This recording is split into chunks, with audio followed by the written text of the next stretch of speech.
আসসালামু আলাইকুম প্রিয় ভাই ও বোনেরা। এর আগের ভিডিওতে আপনাদেরকে দেখাইছিলাম ফ্রিজের বরফ জমলে বরফগুলা 2 মিনিটের ভিতরে সহজ উপায়ে কিভাবে ছাড়াবেন।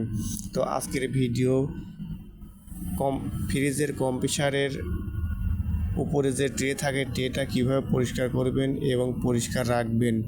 তো ভিডিওটা আসলে এমনিতেই করা হয়েছে, আমি একাধিক কাজ করছি আর একাধিক ভিডিও করছি। হঠাৎ মনে হলো যে ভিডিওটা করে রাখি, আমার লাইটের আলো জ্বালানো হবে, ভিডিও করা হবে।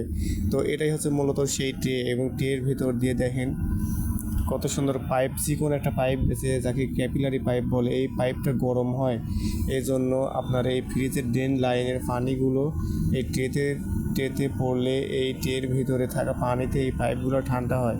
তো আপনারা এই ট্রেগুলো মাঝে মাঝে চেক করবেন। কালো ট্রে, এদের ফুটা দিয়ে ঘামের পানিগুলা ট্রের ভিতরে যায়, জমা হয়। অনেক সময় অনেক ফ্রিজে আছে এই ট্রের পানিগুলা শুষে নিতে পারে না, খাইতে পারে না।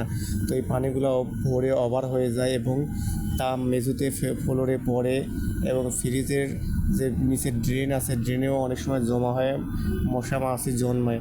তো সবাই বেশি বেশি করে মাঝে মাঝেই এই ড্রেন চেক দিবেন বা ট্রে চেক দিবেন। তো ফ্রিজের পিছনে দেখবেন কালো কভার আছে, কভারের সাইডটা নাট দেওয়া আছে, স্ক্রু আপনারা টেস্টার দিয়ে খুলতে পারবেন। তো খোলার পরে এই ট্রেগুলো পরিষ্কার করবেন এবং পাইপ কোথাও ফাটছে কিনা, চাপ খাইছে কিনা এবং পোকামাকড়ে বাসা করছে কিনা তা দেখে নিতে পারেন। যদি পোকামাকড় বাসা করে তো বাসা অবশ্যই ভেঙে দিবেন।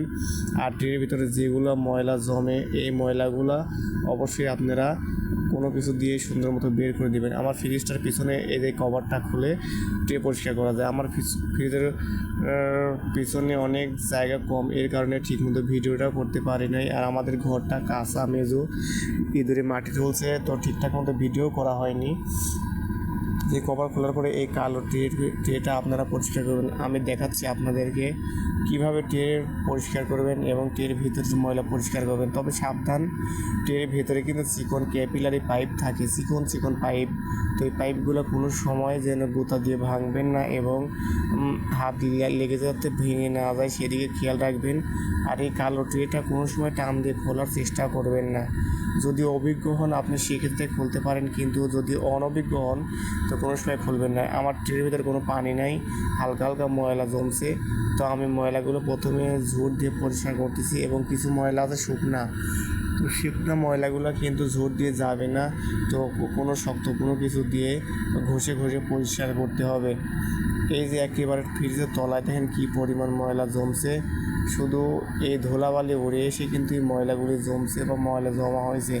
তো এইগুলা পরিষ্কার করতে গেলে অবশ্যই আপনাকে ভ্যাকুয়াম লাগবে অথবা ব্লোয়ার ফ্যান লাগবে। ব্লোয়ার ফ্যান এবং ভ্যাকুয়াম সম্পর্কে যদি জানতে চান তাহলে আমি অবশ্যই আপনাদেরকে ভিডিওর মাধ্যমে জানাবো কোথায় পাবেন, কত টাকা দিয়ে পাবেন। দেখেন এগুলো সবই কিন্তু মরিচার মতো হয়ে পানি এবং কাদা এক জায়গায় জমা হয়েছে। যেহেতু আমার কাঁচা ঘর, অনেক ধুলাবালি ওঠে, তো ময়লাগুলো শক্ত হয়েছে। চিকন পাইপ সাবধান, এই যে পাইপটা দেখতে পাচ্ছেন এই পাইপে কোনো সময় গোতা দিবেন না। পাইপ যদি ফুটো হয়ে যায় তাহলে আপনার ফ্রিজের কম্প্রেসারের গ্যাসগুলো বের হয়ে যাবে। আর নিচে যে বড় একটা দেখতে পাচ্ছেন কালো ট্রেন নিচে, ওটা হচ্ছে কম্প্রেসার। ওটাই মূলত যখন চালু হয় তখন কম্প্রেসারের ঝাঁকুনি দিয়ে ভুঁ শব্দ হয়, কারণ কম্প্রেসারের ভিতরে ফ্যান আছে, ফ্যানটা গ্যাস সার্কুলেশন করে, সেই সময় ফ্যান অনেক শব্দ করে, ভুঁ শব্দ করে, নতুন অবস্থায় খুব কম করে। এটাই হচ্ছে সেই কম্প্রেসার। আর যাদের অনেক পুরাতন হয়েছে বা গ্যাস চার্জ করছেন বা অন্যান্য কাজ করেছেন তখন এগুলো অনেক খট করে আওয়াজও হইতে পারে। এটা ভয়ের কোনো কারণে অনেক সময় ঝাঁকিও দেয়, অনেক খট করে আওয়াজও করে, এটা কোনো সমস্যা না।